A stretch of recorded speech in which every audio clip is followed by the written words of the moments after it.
Thanks for watching. We appreciate you.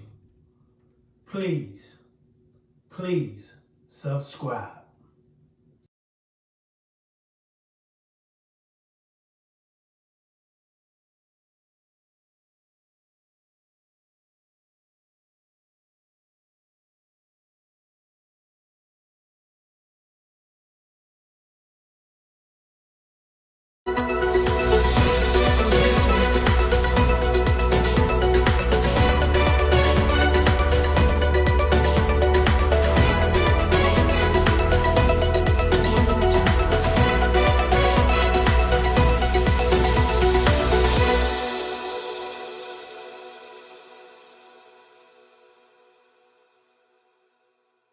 Believes someone in Central Ohio has been infected with COVID-19 for at least 2 years. As you can imagine, they want to find that person. NBC4 Investigates Jamie Ostroff spoke with the doctor leading the research. So how did he manage to identify this case? It's very complicated and takes a lot of work. And thankfully, this is one of those stories where I am not the one doing the investigating. Right. And here is why.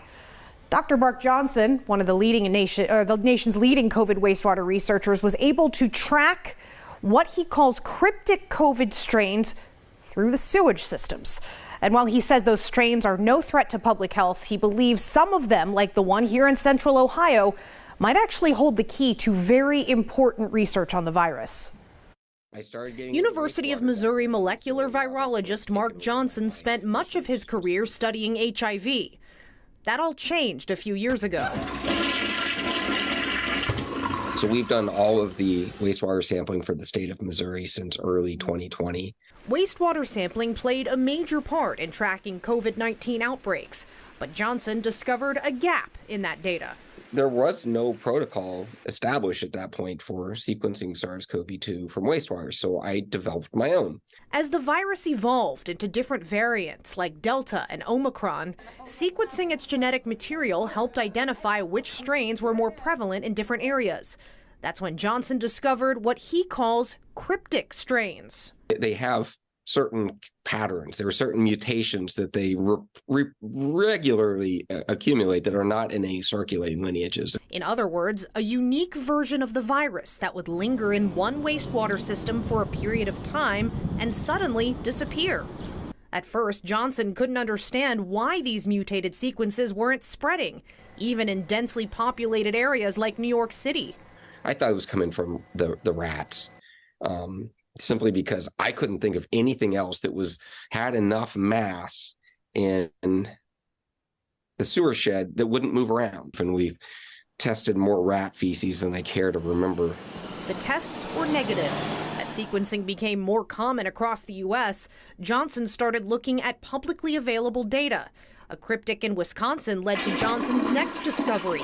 These sequences might be linked to just one person.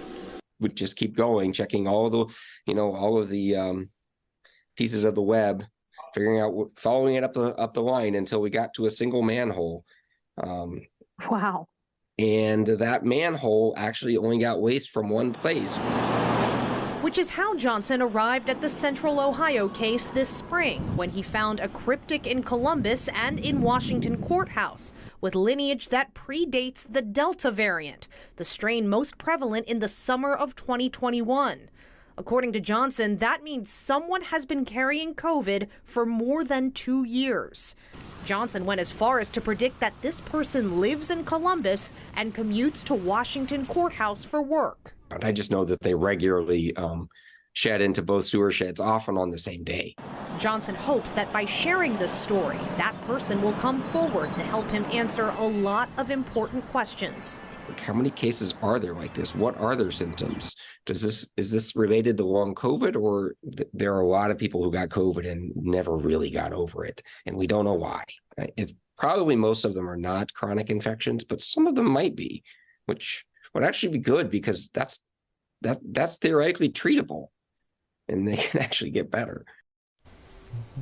Wow. So again, Johnson really wants to stress here, this is not a threat to public health. In fact, the virus is inactive by the time it passes through your gastrointestinal system.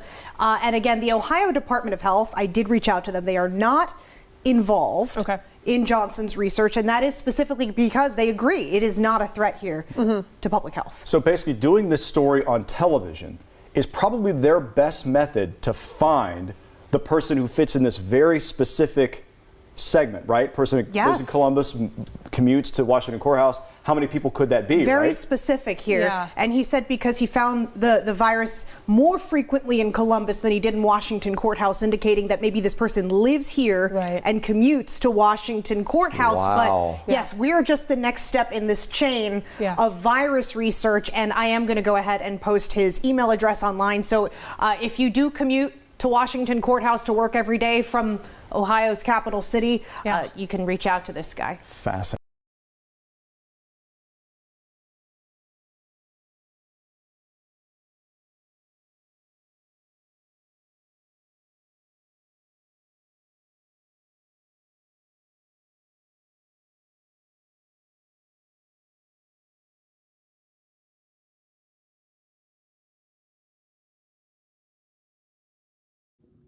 Thanks for watching. We appreciate you. Please subscribe.